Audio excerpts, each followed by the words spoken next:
this is it, guys. The iOS 10.2 jailbreak has finally been released for all devices. And in this video, as promised, I'm going to walk you through why you should do it, how to do it, and everything else you need to know in between. But first, I wanted to thank Luca Tedesco. He did what I personally thought was impossible. Apple has thousands of people encrypting iOS, making it stronger, and to find a way in to jailbreak your device and give us some freedom back, that's really, really noble of him to do, and to do for absolute free for everyone. So I want to say thank you, Luca Tedesco, for making this possible. What you guys are looking at is possibly one of the last iOS jailbreaks in a very, very long time. So should you do it?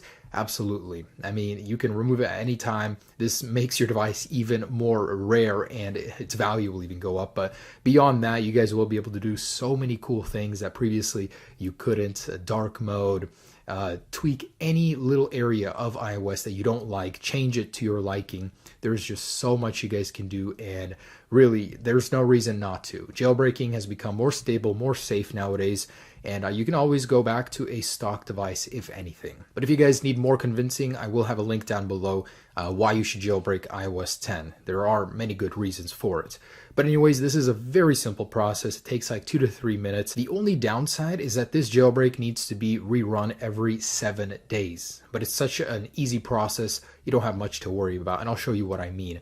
But this application right here will basically not work after 7 days, and you will need to reinstall it on your computer. Other than that, this is semi-untethered jailbreak. What that means is if your battery dies or you need to reboot it, when you turn it back on, all of your jailbreak tweaks will be off. Basically, it'll be unjailbroken until you run this Yalu jailbreak once again. Now, I personally prefer semi-untethered because you can walk into an Apple store and have your device be unjailbroken, and you can get a replacement there. But yeah, you can turn it on and off at will. Anyways, let me go ahead and show you. The only requirement is that you guys are on either 10.1, 10.1.1 version number, or 10.2. So if we jump into the About, I am on 10.2. The good news is, at the time of me making this video, you guys can still update or downgrade back to 10.2 if you're not there already. So this jailbreak supports the iPhone 5S, the iPhone 6, the iPhone 6S, and even the iPhone 7.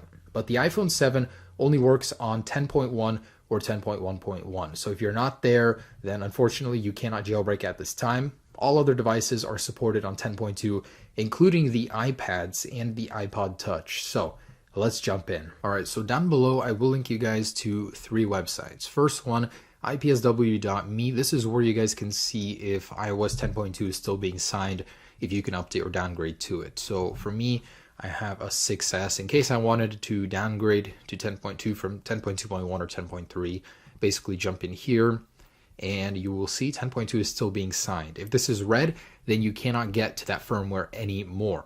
Now, if you have an iPhone 7 on 10.2.1 or 10.3, I would downgrade to 10.2. That is Luca Tedesco's actual recommendation. So it might receive a jailbreak in the future on that firmware.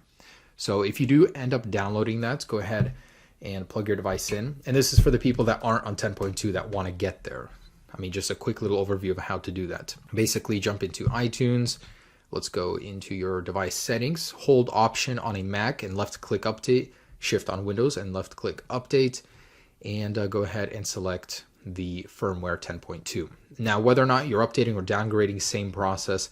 You can update to it and keep most of your data intact. It will begin to go ahead and downgrade or update. But I'm not going to do that because I am already on 10.2. So once again, verify you are on 10.2. And now visit 2 websites in the description. So cydiaimpactor.com, basically download your version. And we're going to be using this tool to install the jailbreak. And Yalu, Luca Tedesco's website, go ahead and download the IPA file right here. This is beta 7 currently. He said that this is just about the stable, most final version. So this is why I waited this long to make this video. I wanted to make sure you guys were getting the best outcome possible with this jailbreak. And we're going to run Cydia Impactor. All right, so with that plugged in, let's go ahead and take the beta 7 IPA and drag it into Cydia Impactor. Now go ahead and log in with your iTunes Apple ID. You don't have anything to worry about here. This information isn't being shared with anyone. All right, so with your information in, go ahead and click Enter, and it will begin jailbreaking your device. So in a moment here, we should see Kim Jong-un on our device, and that's Yalu 102, so we're 10.2. All right, so go ahead and click on it. Well, this is what you'll get. So let's jump into settings, general. We basically need to trust the profiles and device management, and go ahead and trust this one up here, or this one down here, trust. All right, we are good to go. So go ahead and open up this, and in here, just go ahead and click go. So essentially, every time you turn your device off or the battery dies, you'll need to jump into this app and click go once again, and it will just restart your device and get the jailbreak working. Now, it may take a couple tries in some cases. Just leave it and your device should reboot on its own. That's completely normal, part of the jailbreak. And in a second here, we should reboot with Cydia on our device. And every time you redo this, it'll get Cydia working again, because every time you reboot, Cydia will crash until you do this, just to make you guys aware. And for the people wondering if this does void warranty, indeed it does, until you can disable the jailbreak. So if you ever need your warranty back, you can turn off the jailbreak and go into the store. Just hide it like in a folder or something. I've heard that works for some people.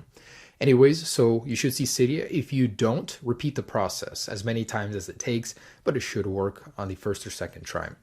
And jumping into Cydia, you guys are now fully jailbroken. Mobile Substrate has been enabled on this version, so all of your tweaks will begin working immediately. I actually have a couple videos on those already. I'll be releasing more. And yeah, you guys are jailbroken. It was that simple. The only thing you guys need to know is that this little icon or this app will stop working after 7 days. Unless you're a developer, it will work indefinitely. But every 7 days when it stops working, you guys will need to repeat this process. Not a big deal, but does take like 2 to 3 minutes. So just to make you guys aware of that. Otherwise, you guys are done. This is the jailbreak running on your device. And hold on to it, guys. I'm serious. This may be the last jailbreak for a very long time. So enjoy it. Go install some tweaks. Enjoy this, guys. You've been waiting so long. So yeah, if you guys have any questions, leave them down below. I'll try to get to some of them. But overall, there it is. It's a pretty stable jailbreak, better than 10.1.1. If you guys are on the iPhone 7, again, 10.1.1 and 10.1 is the only one that can be jailbroken right now, or anything 10 to 10.1.1. 10.2, nothing yet for the iPhone 7, but stay on it. I mean, who knows? Luca might pull through with another jailbreak. Anyways, guys, there it is. Thanks so much for watching, and stay tuned for jailbreak tweaks. Peace.